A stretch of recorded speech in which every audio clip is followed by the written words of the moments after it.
गलती तो इंसान से होती है। अगर इमरान खान से गलती नहीं होती तो वो फरिश्ता होता। तो मेरी नज़र में इमरान खान चोर नहीं है। अगर इमरान खान चोर है तो फिर हम सभी चोर हैं। इमरान खान को सब चोर कहते हैं, चलो ठीक है, चोर है ना। क्या किया है तोशाखाना में? क्या इमरान खान से पहले जो लोग आए थे, प्राइम मिनिस्टर या प्रेसिडेंट, उन लोगों ने कुछ नहीं लिया तोशाखाना से? उन लोगों ने गाड़ियां नहीं ली क्या तोशाखाना से? जबकि कानूनन वो गाड़ियां ले ही नहीं सकते। तो सिर्फ इमरान खान चोर है? मेरी नज़र में इमरान खान चोर नहीं है। मेरी नज़र में हाँ, बेवकूफ़ी हो गई होगी, गलती होती है, गलती किससे नहीं होती। इंशाअल्लाह ताला अब ये एक कुदरती निज़ाम है। अगर सैलाब आ रहा है या पानी आ रहा है, आप उसका रास्ता रोकोगे तो फिर दूसरी जगहों को डुबाएगा। अब जो ये 2-2.5 करोड़ नौजवान नए वोट आए, वो एक सैलाब था ना। अब जब उस सैलाब को रोका गया तो उसके नतीजे में क्या हुआ? पाकिस्तान की तारीख में पहली दफ़ा आज़ाद उम्मीदवार मेजॉरिटी में जीत गए। दोस्तों ने कहा कि जलसा करें, मैंने मना कर दिया। कॉर्नर मीटिंग करें, मैं कहा कोई ज़रूरत नहीं है। जो खुद जाए काम करे, मुफ्त में नहीं होता। 8-10 करोड़ रुपया जलसे पे खर्च होता है। क्यों मैंने मना किया? और घर से मैं बाहर क्यों नहीं निकला? 2.5-3 महीने पहले ही इलेक्शन का रिजल्ट बिक चुका था और पेमेंट भी हो गई थी, पेमेंट भी कर दी गई थी। जब मैं हमेशा कहता था, और मेरे कुछ दोस्त कहते थे आप बार बार क्यों, मैं हमेशा कहता था कि फेडरेशन की अलामत हमारी फौज है, रखवाली है फेडरेशन की। इस इलेक्शन ने प्रूव कर दिया, कोई भी सियासी पार्टी, कोई भी सियासी लीडर अब नेशनल लेवल पे, कौमी लेवल पे कोई भी नहीं है। सब सूबे लेवल पे आ गए। इस इलेक्शन ने प्रूव कर दिया। अब जहाँ तक सवाल है कि हमने दिलचस्पी नहीं दिखाई, वो मैंने बता दिया कि 2.5-3 महीने पहले ही हमें पता था कि पेमेंट हो गई है। जहाँ जहाँ जानी थी पेमेंट चली गई हैं।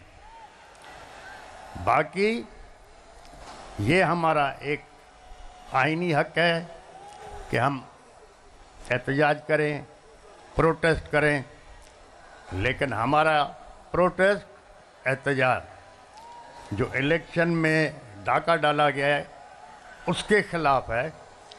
बाकी फौज हमारी अपनी है। हम सोच भी नहीं सकते जो हमारी फेडरेशन को संभाल रही है उस फौज से हम दूर हो, हम ये सोच भी नहीं सकते हैं। बाकी सियासी इख्तलाफात होते रहते हैं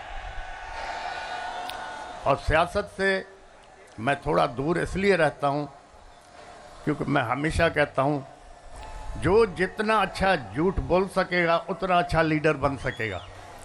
तो इसीलिए मैं ज़्यादातर दूर रहता हूँ कि झूठ बोलना कम पड़े। बाकी जहाँ तक इलेक्शन का सवाल है, जो जीता है वो खुद परेशान है, सर पकड़ के बैठा हुआ है, और जो हारा है या हरवाया गया है वो सब हम रास्ते पे निकले हुए हैं। तो अब तो ये जो फैसला जो हमारे मुल्क के करते हैं, अब उनको सोचना पड़ेगा कि अब आपके पास कोई भी कौमी पार्टी या कोई भी कौमी लीडर नेशनल लेवल पे नहीं रहा। अभी जो इतनी बड़ी खरीदो फरोख्त हुई है इस इलेक्शन में, जनरल इलेक्शन में, तो कहाँ है ये इलेक्शन कमीशन, कहाँ सो रही है? इस पे भी तो कुछ बोले। इमरान खान को सब चोर कहते हैं, चलो ठीक है, चोर है ना, क्या किया है तोशाखाना में? क्या इमरान खान से पहले जो लोग आए थे, प्राइम मिनिस्टर या प्रेसिडेंट, उन लोगों ने कुछ नहीं लिया तोशाखाना से? उन लोगों ने गाड़ियाँ नहीं ली क्या तोशाखाना से? जबकि कानूनन वो गाड़ियाँ ले ही नहीं सकते। तो सिर्फ इमरान खान चोर है?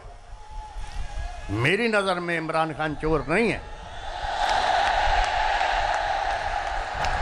मेरी नज़र में हाँ, बेवकूफ़ी हो गई होगी, गलती होती है। गलती किससे नहीं होती? गलती तो इंसान से होती है। अगर इमरान खान से गलती नहीं होती तो वो फरिश्ता होता। तो मेरी नज़र में इमरान खान चोर नहीं है।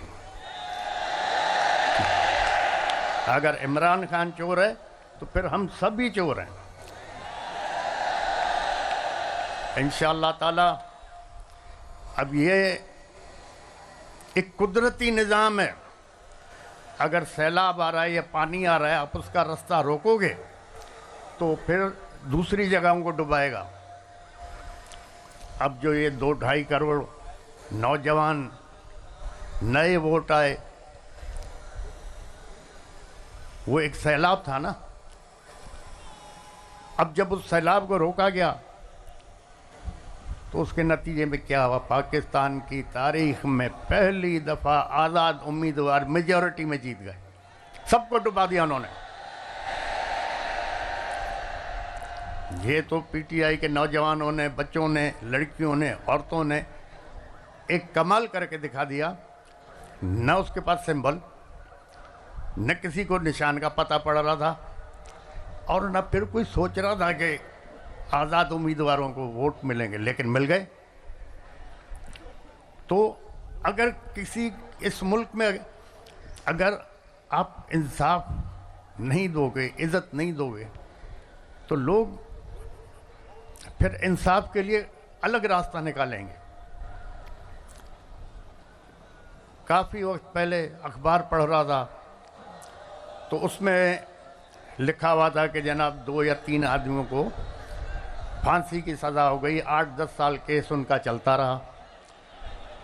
8-10 साल के बाद सुप्रीम कोर्ट ने फैसला किया कि ये बेगुनाह हैं, इनको आज़ाद किया जाए। तो जेलर ने कहा जी आज़ाद कहाँ से करें, 6 महीने पहले फांसी हो चुकी है। अब हमारे पास इंसाफ तो ऐसे चलते हैं। अब सुप्रीम कोर्ट कह रहा है इसको आज़ाद करो। जेलर कहता हमने फांसी दे दी क्योंकि उसको फांसी की सज़ा हुई थी। अपील 10 साल के बाद कोर्ट ने सुनी। तो जहाँ ना इंसाफ होगा, न इज़्ज़त होगी, तो फिर लॉ एंड ऑर्डर तो ज़रूर ख़राब होगा।